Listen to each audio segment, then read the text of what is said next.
I'm Red Robinson, and these are the Legends of Rock. Donnie Brooks hit it big in the early 60s with a hit called Mission Bell. Here we talk about one of his earlier songs. Donnie Brooks, you and I have a special relationship that goes back to about, was it 59 for White Orchid or early 60? I would say, no, 59. 58 and 59, I'd say. Quick story, Herb Newman, a man that owned a record label called Era Records in Los Angeles, used to send me all of the new releases. That did all right, though, White Orchid, didn't it? Well, what happened was no one would play it but you. And you broke it for me. It sold like 50,000 records on the West Coast. Didn't get anywhere else in the East Coast or Europe or anything. And it gave him enough incentive to keep recording me. And then when he did Mission Bell, well, then you took off on that for me. We put it out of 59 of December, and nothing happened till it died in January and February. And about March or April, I guess you started playing it again. And then other stations would call and say, well, what are you playing? And I'm playing Mission Bell. And so they started picking it up, and slowly but surely it got on the charts and became a million seller. On your recordings of that period, it's big orchestrations behind you, and how many people would be in a studio in those sessions? It was strange because they'd have, like you say, string sections and horn sections, and it wasn't rock and roll. It was bubblegum rock, the Bobby V type songs. You know, I've always regretted that I wasn't Little Richard, or that I wasn't Jerry Lee Lewis, and would have it, or even Little Anthony, who were on the show today. All of his Going Out of My Head is a standard, But Mission Bell was kind of a standard. It's once in a while someone will come up and say, that's where I met my wife, and that was my favorite song, and that's kind of a thrill. It's kind of a nice thing. But P.J. Proby also covered that later, didn't he? Well, in fact, in Europe, when I did Mission Bell, there was a fellow who sounded like Perry Como who did an English version, and then Peter Krause in Germany did a version. But I ended up with Canada, and I ended up with Australia and the States. And the States are more important when you live in the States, so your hometown is very important. And then PJ came 5 or 6 years later out with another record and did very well. But you're out of Texas originally. How did you end up in Los Angeles with Herb Newman? My dad was in the Marine Corps. And so my mother went to work at a rivet plant, and my dad went in the Marine Corps and was on Guadalcanal, and I was a Marine brat raised in the housing projects in San Diego. So then we moved up to Los Angeles. And what'd you do, pound on doors? How did you? No, I was put in boarding schools most of my life because what do you do with a Marine brat? No, my parents worked all the time, so I was put with godparents who raised me and put in Catholic schools and boarding schools. And I lived with my parents when I was about 18, and all the time when I was in school I was in the choir singing, and I kept fighting because everyone was a choir boy and I'd have to punch them, and that's it. It helped with a name like a Donnie Brook like that. I was telling you that it's so good to be my age now, because when people want to fight, I just laugh. It's not worth it anymore, Is Donnie Brooks the real name? No. In fact, I hate to say this, but I don't know who my father really was. My mother got married. Well, she's an Okie. I'm a Texan. Right. Got married when she was 12 to get off the farm. Married a guy by the name of Cross.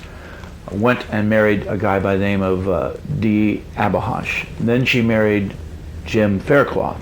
Now, I'm not sure if Abahosh or Faircloth was my father, And I asked my sister, I said, you were there and you're 10 years older than I am. What happened? She said, well, Mom. I said, what does that mean? So I don't really know who my father, my mother won't say anything, because in those days you don't fool around. Was your brother an only child then?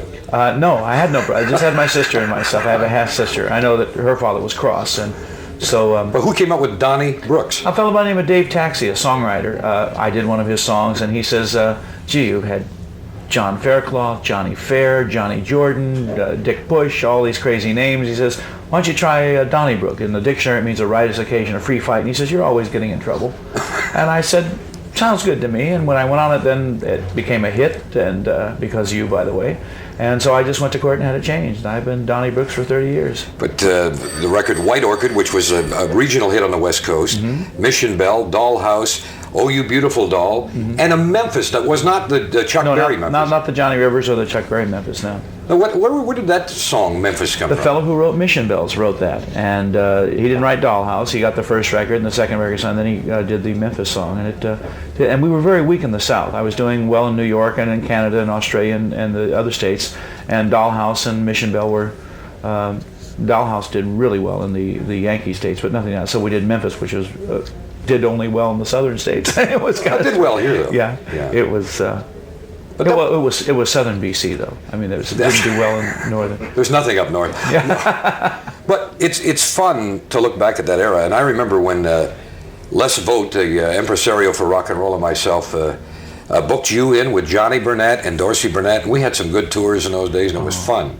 Those were wonderful tours. First of all, you have to know about Johnny and Dorsey Burnette. They were brothers. They constantly fought. They were professional fighters. They fought Golden Glove. And Johnny was a type, had a great sense of humor, and Dorsey was a worrywart. You could walk up to Dorsey and say, do you know what Red Robinson said about you, Dorsey? He said you were the worst singer in the world. He wouldn't say a word. 20 minutes later, he'd call you up and say, did you say I was the worst singer in the world? I'm going to punch you out. And you said, no, but Donnie Brooks said that you're bow-legged.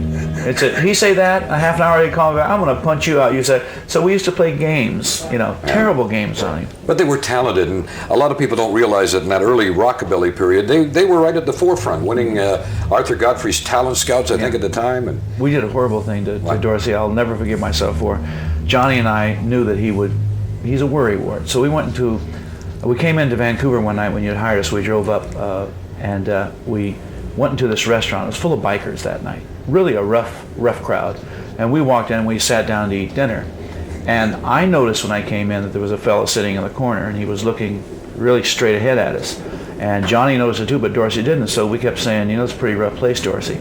Better be careful, So he was getting all pumped up that maybe something's going to happen. Don't walk out alone. Said, that guy's staring at you. I think he wants a piece of you. Well, Dorsey got so mad, he walked over to the guy and he said, you looking for trouble? And the guy said, pardon me? And the guy was blind. And he was staring straight ahead. And it was a terrible trick, but the guy didn't know what he was talking about. And Dorsey was so embarrassed he wanted to kill both of us because he didn't see the stick the guy had. The guy was just kind of staring straight ahead. And it looked like clear across the room that he was just staring right at Dorsey like he wanted to fight him.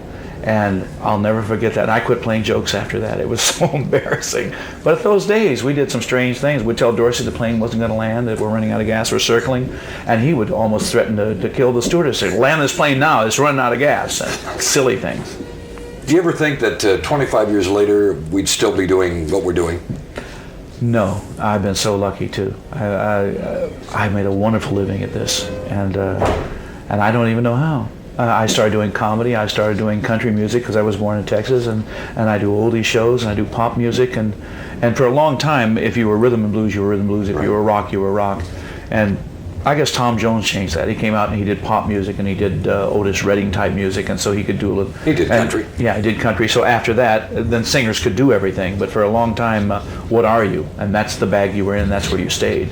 You never ended up writing material like Johnny and Dorsey. No, I wrote Home for Money once, and then I wrote, remember Mac the Fork? Well, it was almost a big hit, but... Donnie, a pleasure seeing you again after all these years. It's great seeing you. Just leave one of the bracelets or the ring behind. Okay, well, these are, I married well. It's always good to marry a rich girl. I have rich kids, too. Never have poor kids. That's my advice to people.